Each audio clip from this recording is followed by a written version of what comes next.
Albay. Halala na alamin natin ang mga ginagawang hakbang ng ating mga kandidato para suyuin at hikayatin ang publiko. Kaugnay nga niyan, makakausap natin sa linya ng telepono ng kumakandidato bilang kinatawan ng unang distrito sa Albay, si Congressman Raul Angelo Gil Bongalon. Magandang hapon po, Congressman Gil. Si Princess Jordan po ito ng Congress News. Yes, good afternoon, Princess. Magandang hapon sa iyo at magandang hapon sa tagapakinig ng iyong programa. Kong Jill, kumusta naman po ang inyong pangangampanya? Naku, papalapit na ng papalapit ang eleksyon. Well, ngayon maganda ang pagtanggap ng tao sa atin.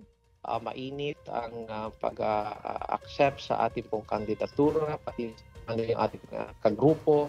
And nakikita ko po na talagang siguro talagang naghahanap sila ng alternatibong leader, kabilang sa bagong henerasyon.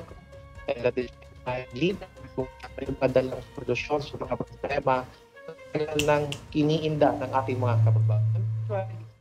Nagiging mainit ang pagtanggap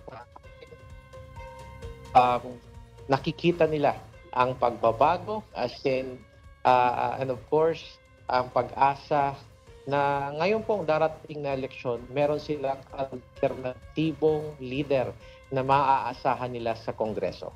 Congressman, ano ba yung mga susunod yung hakbang, yung mga pinapalano ninyo para mas mapaigting pa yung pangangampanya sa mga susunod na araw?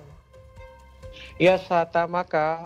Of course, ang aming pong concentration right now is of course ipresenta ang aming mga nagawa and of course ang mga gagawin pa, mga plano para po sa First District of Albay.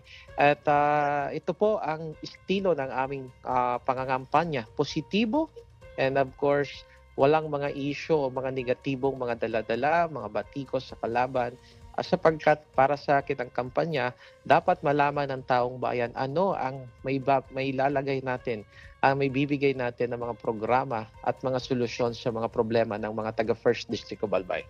Kung pagdating naman sa campaign rally, baka may schedule na kayo para doon sa huling kampanya o huling campaign rally, meron na ba kayong lugar kung saan nyo balak ganapin itong pangangampanya sa huling araw?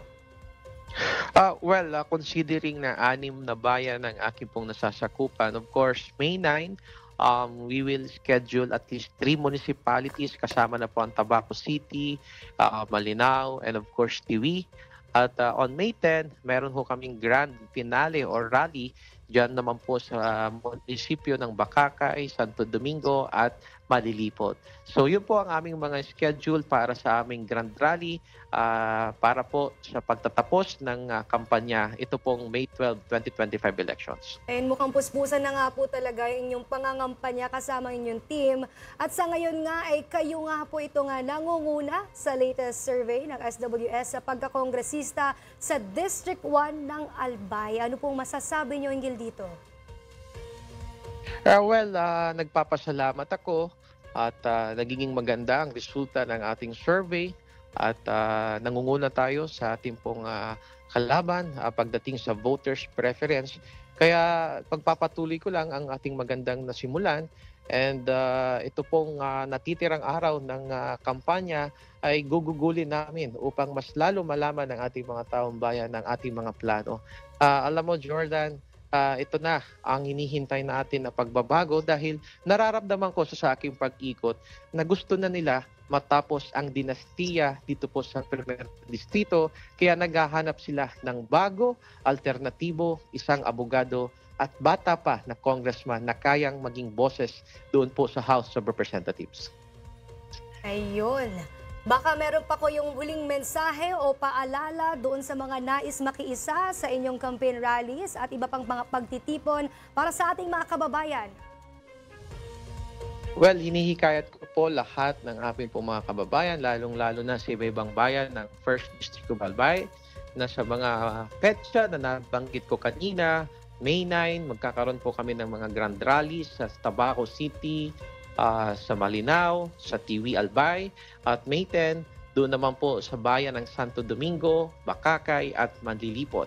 ito pong magiging Grand Rally, ito na po ang aming pangwakas na pangangampanya upang mas lalo tayo tiwalaan at suportahan ng ating mga kababayang mga taga First District of Albay. Sana makuha natin ang buong suporta at tiwala ng ating mga taga Primes Distrito.